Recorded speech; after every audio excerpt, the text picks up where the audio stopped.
శత్రువులు ఎంత ఎక్కువగా వస్తే వాడు అంత ఎక్కువగా మండుతాడు. దగ దగ దగ దగ దగ దగ దగ.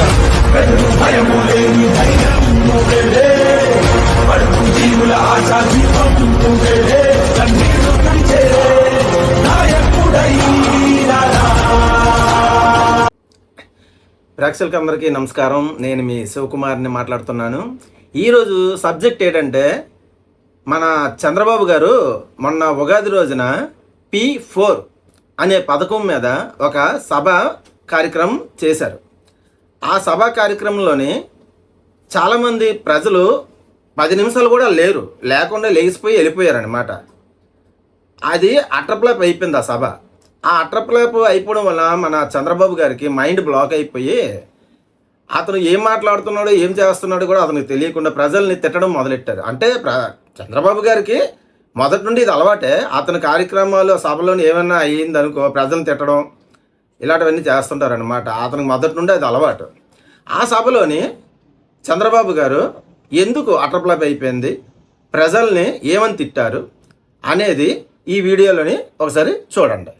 ఇలాంటి బడుగు బలహీనులంతా కూడా వాళ్ళ ఆలోచన అంతా ఆ పూటకే ఉంది. చెప్పినా కూడా ఆలోచించరు.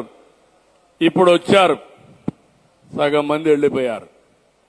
వాళ్ళ ఆలోచన వచ్చాం, మీటింగ్ అయ్యింది, మా పని అయిపోయింది. అంటే మన ఆలోచన విధానాన్ని నేను తప్పుపడుతున్న మిమ్మల్ని కాదు, అదే ఈ కుండోళ్ళందరూ ఉన్నారు. అంటే ఏంటి, వీళ్ళకు ఓపిక ఉంది, బంగారు కుటుంబాలకు ఓపిక లేదు. ఇవి వెలగపూడి సభలో సీఎం చంద్రబాబు నాయుడు చేసిన వ్యాఖ్యలు. ఆయన కార్యక్రమానికి విచ్చేసినటువంటి ప్రజలు సభ ఆశాంతం ముగిసే వరకు అక్కడ లేకుండా మధ్యలోనే వెళ్లిపోవడంతో ఆయన అసహనానికి గురై చేసిన వ్యాఖ్యలు ఇవి. ఓకే, ఈ వీడియోలో చూసారు కదా ఆ సభలోని ఏం జరిగింది ఏమిటనేది. అక్కడ వచ్చిన వాళ్ళు కూడా అందరూ కూడా చంద్రబాబు గారు డబ్బులు ఇచ్చి తీసుకొచ్చిన వాళ్ళే అందరూ కూడా. వాళ్ళే ఆ సభలోని చంద్రబాబు గారు చెప్పింది వినడం సిరాకు పుట్టి అతను చెప్తున్నవన్నీ అబద్ధాలని తెలుసుకొని అక్కడ నుండి లేచిపోయి అందరూ వెళ్ళిపోయారు. అలాగే ఇప్పుడు మన చంద్రబాబు గారు P4 అనే పథకాన్ని పెట్టారు కదా. అసలు P4 అంటే ఏమిటి? P4 గురించి పూర్తిగా మీకు నేను వివరంగా చెప్తాను, వినండి. P4 అంటే ఏమీ లేదండి. మన మహేష్ బాబు గారు శ్రీమంతుడు సినిమాలోని దత్తత తీసుకుంటారు కదండి. అంటే ఒక గ్రామంని ఒక ధనికుడు దత్తత తీసుకుని దాన్ని డెవలప్మెంట్ చేస్తుంటారు కదా, దాన్నే P4 అంటారు. అంతే, ఇంకేమీ లేదు.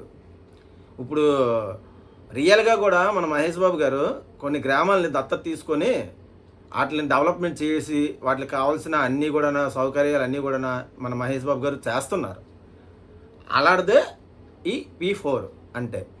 ఇప్పుడు చంద్రబాబు గారు ఏమంటున్నారంటే, మన రాష్ట్రంలోని బాగా డబ్బున్న ధనికులు, అలాగే మన రాష్ట్రం నుండి వేరే దేశాల్లో కూడా బాగా డబ్బు సంపాదించుకున్న ధనికులు, వాళ్ళు అందరూ కలిసి మన ఆంధ్రప్రదేశ్లో ఉన్న బీదవాళ్ళ గ్రామాలని దత్తత తీసుకొని ఉద్ధరించమంటున్నారు. అంతే. వీళ్ళకి వాళ్ళకి మన చంద్రబాబు గారు పవన్ కళ్యాణ్ గారు మధ్యవర్తిగా ఉండి, అంటే ఇప్పుడు ఈ ప్రభుత్వం మధ్యవర్తిగా ఉంటుంది అంతే, అంతమించి ఏం పీకేది లేదు. చంద్రబాబు గారు కానీ పవన్ కళ్యాణ్ గారు కానీ ఏం పీకేది లేదు ఈ P4లోని. వీళ్ళు ఉద్ధరించింది ఏమి లేదు. ఇప్పుడు ఏంటంటే చంద్రబాబు గారు పవన్ కళ్యాణ్ గారు మన రాష్ట్రం మొత్తాన్ని కూడా దోచుకు తింటుండ్రు. ఇది సరిపోక ఇప్పుడు మన ఆంధ్రప్రదేశ్లోని బాగా డబ్బున్న ధనికుల మీద వీళ్ళిద్దరు కన్ను పడింది. అంటే ఇప్పుడు డబ్బున్న ధనికులు వచ్చి ఈ లేని వారి గ్రామాలను దత్తత తీసుకుంటే వాళ్ళ దగ్గర నుండి వీళ్ళిద్దరూ కూడా కమిషన్లు తీసుకోవడానికి ఏర్పాటు చేసుకున్న P4 అంతే, ఇంకేం లేదు. దీనివల్ల ఉపయోగం ఏంటంటే చంద్రబాబు గారికి పవన్ కళ్యాణ్ గారికి ఎక్కువగా ఉపయోగం ఉంటుంది. ఇప్పుడు మనం పెళ్లి చూపులు అయ్యి అవుతాయి కదా, పెళ్లి చూపులు అయినప్పుడు అతను పంతులు గారు ఉంటారు మధ్యవర్తి, అతను మనం ఏమంటాం చెప్పండి, ఏమంటాం అతన్ని? అలాగే ఇల్లు అమ్ముకున్నప్పుడు కొనుక్కున్న మధ్యవర్తి ఒక అతను ఉంటాడు, అతను మనం ఏమంటాం, ఏ పదం వాడతాం? అతనికి ఒక పదం వాడతాం, తెలుసు కదా మీకు అది. అదే ఇప్పుడు చంద్రబాబు గారు పవన్ కళ్యాణ్ గారు మధ్యవర్తిగా ఉండి చేస్తున్నారు. మరి వీళ్ళని ఏమంటారు, మనం ఏమనాలి వీళ్ళని? చెప్పండి, వీళ్ళని ఏమనాలి అప్పుడు? అదే కదా అనాలి. అంటే నేను అనకూడదు, అందుకనే నేను అనట్లేదు. ఎందుకంటే నేను వైసీపీ పార్టీ చెందిన వ్యక్తిని కాబట్టి నేను అనకూడదు, కాబట్టి ఆ మాట నేను అనట్లేదు. మీకు అర్థమైందని నాకు అర్థమవుతుంది, ఓకేనా? ఇలాంటి పనులు, ఇలాంటి పథకాలు ఎందుకు పెడుతున్నారంటే, P4 అనేది షార్ట్కట్లో ఎందుకు పెట్టారంటే ప్రజలకి అర్థం కాకూడదు, ప్రజలకి తెలియకూడదు P4 అంటే ఏమిటి అనేది అనే కాన్సెప్ట్ మీద ఈ P4 అనేది వీళ్ళు పెట్టారు. ఇప్పుడు ఈ P4 అనే పథకాన్ని చంద్రబాబు గారు, పవన్ కళ్యాణ్ గారు ఎందుకు ఈ తప్పుడు పథకాన్ని ప్రవేశపెట్టారంటే, ఇప్పుడు మీకు అంటే ఎలక్షన్ ముందు, గెలవక ముందు సూపర్ 6 అనేది పథకాలు ఇస్తాననేసి చంద్రబాబు గారు, పవన్ కళ్యాణ్ గారు అన్నారు.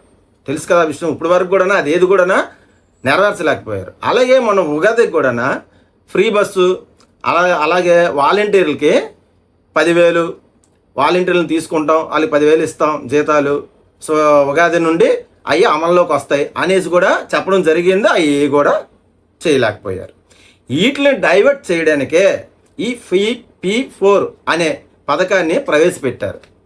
అర్థమవుతుందా మీకు? ఈ P4 వలన ఎవరికి ఏ ఉపయోగం కూడా లేదు.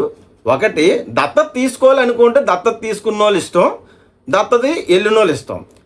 వాళ్ళకి ఇష్టపడితే వాళ్ళు చేసుకోవచ్చు, అది మంచిదే. కానీ వీళ్ళు చేసుకున్న దాని మీద ఈ చంద్రబాబు గారు, పవన్ కళ్యాణ్ గారు పీకేది ఏముంది నాకు అర్థం కావట్లేదు. మధ్యవర్తిగా ఉండవలసిన అవసరం ఏముంది? ఇప్పటికే చాలామంది చాలా గ్రామాలని దత్తత తీసుకొని చేస్తున్నారు కదా. వాళ్ళిద్దరికి మధ్యన ఉండవలసింది ఏముంది అంటే, ఇప్పుడు దత్తత తీసుకునే అతను వస్తే అతని దగ్గర కమిషన్లు తీసుకోవడానిక ఈ P4 అనేది పెట్టడం? నేను అడుగుతున్నాను. దాని సమాధానం చంద్రబాబు గారు, పవన్ కళ్యాణ్ గారు చెప్పాలి. దీనివల్ల ఉపయోగం ఎవరికి? మీకే ఎక్కువగా లాభం పొందుతున్నారు అనేసి ఇది అర్థమవుతుంది క్లియర్గా P4 వలన. దీనివల్ల మీరు చేయవలసింది చేసేది ఏమి లేదు ఇక్కడ. అలాగే ఈ పథకాలు ఇవ్వకుండా ఉండడానికి, మిమ్మల్ని డైవర్ట్ చేయడానికి మాత్రమే ఈ P4 అనేది పెట్టారు అంతే. P4 అంటే పెద్ద విషయం ఏమీ లేదు, దత్తత తీసుకోవడం అంతే. ధనికులు లేని వారిని దత్తత తీసుకోవడమే P4. దీన్ని పెద్ద గ్రాఫిక్స్లా చేసి, పెద్ద న్యూస్లా చేసి, మీకు ఏదో గొప్ప చేసినట్లు, ఏదో ఓడపీకిసినట్లు చంద్రబాబు గారు, పవన్ కళ్యాణ్ గారు మీకు దాన్ని ఇలా భూతద్దంలో పెట్టి చూపిస్తున్నారు. అంటే పవన్ కళ్యాణ్ గారికి, చంద్రబాబు గారికి ప్రతి విషయాన్ని కూడా భూతద్దంలో పెట్టి చూపించడం, గ్రాఫిక్స్ చేయడం, ఇది ఫస్ట్ నుండి కూడా వాళ్ళకి అలవాటే. అది వీళ్ళు ఇంకా మారరు. చంద్రబాబు గారండి మీకు చెప్తుంది ఒకటేనండి, ఇప్పుడు 40 సంవత్సరాల కిందటి రోజులు కాదు సార్, ఇవి రోజులు మారాయి. మీరు కూడా అప్డేట్ అవ్వండి, అర్థమవుతుందా? ఎందుకంటే ఇప్పుడు ప్రతి పిల్లోడి దగ్గర కూడా సెల్ ఫోన్లు ఉన్నాయి. మీరు ఎలాంటి చెత్త ప్రోగ్రాంలు పెట్టినా, ఏ చేసినా సెల్ ఫోన్ల ద్వారా వాళ్ళకి అన్నీ కూడా న్యూస్లు 1 నిమిషంలో వచ్చేస్తున్నాయి. అర్థమవుతుందా మీకు? ఇలాంటి చెత్త పథకాలు పెట్టేసి ప్రజల్ని ఇంకా మోసం చేయడానికి, చీట్ చేయడానికి మీరు చేస్తున్నారు తప్పించి దీనివలన ఏ ఉపయోగం కూడా లేదు. చంద్రబాబు గారండి, మీరు P4 అనే షార్ట్కట్ పదాలని మీరు ఎందుకు పెడతారంటే, ప్రజలకు అర్థం కాకూడదని మీరు అనుకుంటున్నారు, ప్రజలకు అర్థం కాదని మీరు అనుకుంటున్నారు. కానీ ప్రజలకి మీరు ఎలాట చెత్త పథకాలు పెట్టినా ప్రజలకి బాగానే అర్థమవుతుంది.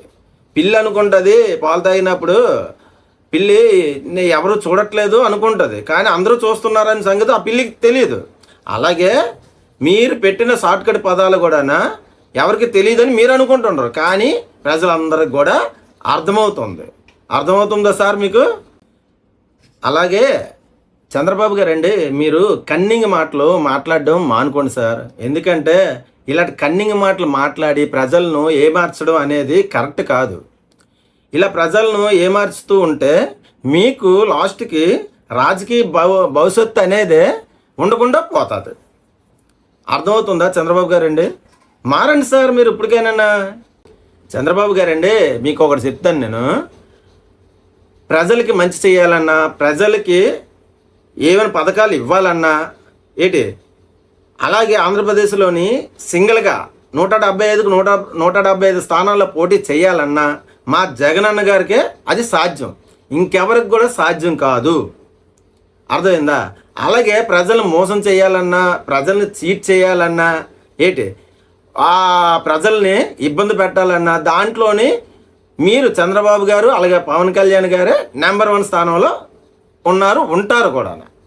అలాగే ఇంకోటి చంద్రబాబు గారండి, మీకు ప్రజలకి పథకాలు ఇవ్వలేరని సంగతి అందరికీ తెలిసిందే.